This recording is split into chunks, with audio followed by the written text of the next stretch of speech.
नमस्कार दोस्तों, मैं वसंत नेतनकर आपका तहे दिल से इस्तकबाल करता हूँ। दोस्तों, आज का मेरा जो टॉपिक है, वो मैं आपको इंसानियत के आधार पर कुछ बातें बताना चाहूँगा। ख़ास तौर पर ये मैं कोशिश करूँगा कि ये वीडियो मेरा ज़्यादा लंबा ना हो जाए। कुछ शॉर्टकट में मैं आपको कुछ बताना चाहूँगा। दोस्तों, आज यदि हमारे देश की जो स्थिति है, मतलब क्रिएटिव, तो आज गली-गली, जगह-जगह इंसानियत का हनन होते हुए दिख रहा है। और आज अगर हम एक सिंपल मैं आपको एग्जांपल देना चाहूँगा। रूस का और यूक्रेन का जो युद्ध चल रहा है, अब इसके बीच का जो मैंने बड़े अ, एक बहुत ही बारीकी से मैंने जब देखा कि इसमें भी मुझे कहीं न कहीं इंसानियत का मुझे एक तस्वीर दिख रही थी। और वैसे देखा जाए तो यूक्रेन के कई शहर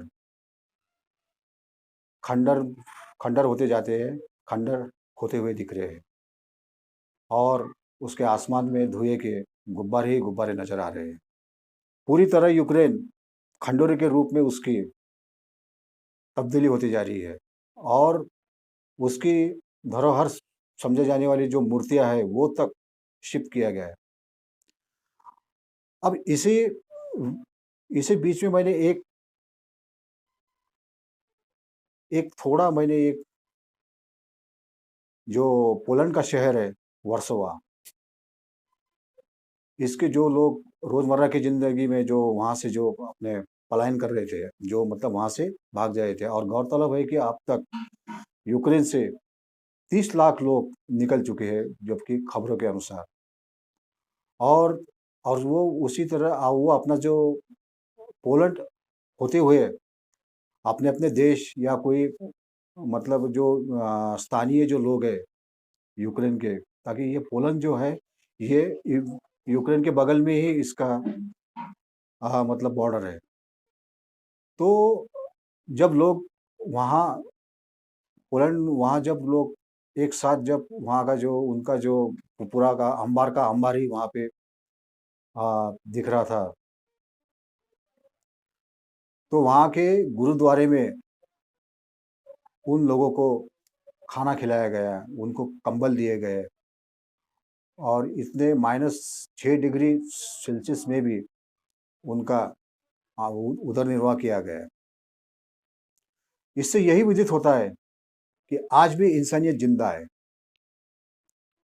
और एक हमारे देश की बात देखिए, हमारे देश में इंसानियत कहीं भी, मतलब मैं ये तो नहीं कह रहा कि हमारे देश में इंसानियत है ही नहीं, क्योंकि इंडिया जैसा खूबसूरत कोई देश नहीं है। लेकिन फिर भी कहीं-कहीं जो मेरा जो एक तजिए तजुर्बा रहा है, आज जो लोग अपने आप पर जो तकब्बुर करते हैं, जैसे कि उनका घर, उनके बंगले, उनकी गाड़ियाँ, इस बातों का आज इंसान का बहुत बड़ा रुझान रहा है। और इसी बातों पर इंसान इतना अपने आप पे तकब्बुर करता है कि आज वो अगर यूक्रेन की जो आज जो परिस्थिति जो आपके सामने जो दिख रही है, जो आज वर्तमान में आप देख रहे हो, बड़ी-बड़ी बिल्डिंग, उनके रहीशाई जो उनके जो बड़े-बड़े इलाके और उनके खूबसूरत शहर पूरी तरह खंडहरों में तब्दील हो चुके हैं। इससे यही विदित होता है कि लोग अपनी जान बचाने के लिए वहाँ का जो भी पैसा है, सब कुछ है, सब छोड़कर लोग वहाँ से निकल चुके हैं। और हम ये कहें कि हम पैसे के पीछे तो भागते हैं, और ऐसा नहीं है कि पैसा जीवन के लिए ज़रूरी होता है, ना कि जीवन पैसे के लिए होता है। तो ये बात इंसान को समझने लायक है। आज हम जिस आज हम कहीं भी जाएँ, तो जगह-जगह हमारे जो अ, कहीं भी यदि कहीं भी अगर हम डिजिटल मार्केट में जाएँ या कहीं भी जाएँ, तो वहाँ पे किसी भी तरह से कोई इंसानियत की तस्वीर आपको नज़र आती हुई नहीं दिख सकती।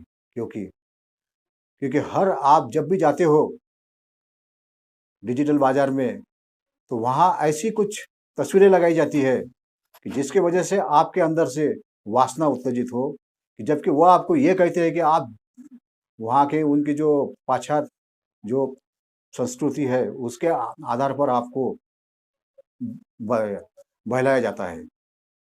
और यही एक कारण है कि ताकि वो लोग यही चाहते हैं कि वो आप ज़्यादा से ज़्यादा पैसा खर्च करें, ताकि वो उनका काफ़ी अच्छा इनकम हो।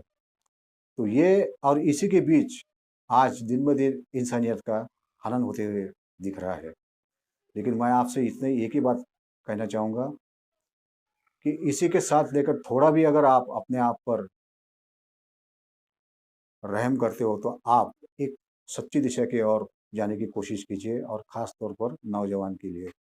आज टेक्नोलॉजी का युग है।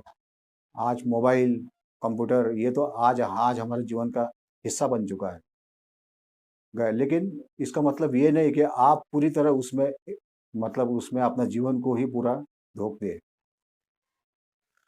और दोस्तों, कुछ मैं आपको बातें बताना चाहूँगा। किसी दिन मैं ऐसे ही अपने रास्ते से गुज़र रहा था, तो किसी बिगड़े हुए बाप के बेलगाम घोड़े से मेरी ऐसे ही कुछ मुलाकात हुई। अब हालाँकि मैंने ये सोचा कि उसे मैं कुछ थोड़ा बहुत इंसानियत का पाठ पढ़ाऊँ, लेकिन वो मुझे कहने लगा कि आप मुझे क्या पढ़ा सकते हो? तो भ क्योंकि वो तो बड़े बाप का बेटा था। तो हमने भी उससे कहा कि देखो भाई साहब, 2 गज ज़मीन जब आपके पैरों के नीचे है, 2 गज ज़मीन आपके पैरों के नीचे है, तो आप कितना बताते हो? एक हमारा भी दिन था उस वक़्त कि हमारे पैरों के नीचे चाँद-सितारे हुआ करते थे। तो ये जैसे ही मेरी उस रईज़ादे ने मेरी ये जो बात सुनी, तो मानो उसे किसी साँप ने सूँघ लिया हो और वो वहाँ से निकल गया। इतना इस हमारे देश में इंसानियत का हनन हो चुका है। क्योंकि देखने से ऐसा विदित होता है कि मुझे तो कभी-कभी ऐसा लगता है कि इन लोगों ने कभी पैसा अपने लाइफ में शायद ही देखा हो। वही इस बात पे अपने आप पे घमंड करता है। तो दोस्तों, जो लोग ये कहते हैं कि कई कई कई मर्तबा मैं उनसे कुछ धर्म की बातें, कुछ देश की बातें भी मैं उनके साथ क कई ऐसे कई लोग होते हैं, जो मेरे साथ हमेशा चर्चा करते रहते हैं। तो कुछ लोग उसमें नेगेटिव थिंकिंग वाले भी होते हैं। तो वो कहते हैं कि हमें क्या लेना-देना इस देश के साथ? हमें क्या लेना-देना? कुछ लोग ये भी कहते हैं कि हमें भगवान से क्या लेना-देना? कुछ लोग ऐसे भी कहते हैं। लेकिन मैं इन लोगों से यही कहना चाहूँगा कि अगर इन लोगों के ऊपर यदि कायनात का कहर टूट पड़ता है, तो इन लोगों को ऊपर वाले से मदद करने का कोई हक नहीं होता। और जो लोग और जब जब तक इनके ऊपर कुछ बात बरसती नहीं, तब तक ऐसे लोग एक नशे के इसमें अपने जीवन में चलते रहते हैं। बस मैं इतना ही कहूँगा, और इसी के साथ मैं अपना वीडियो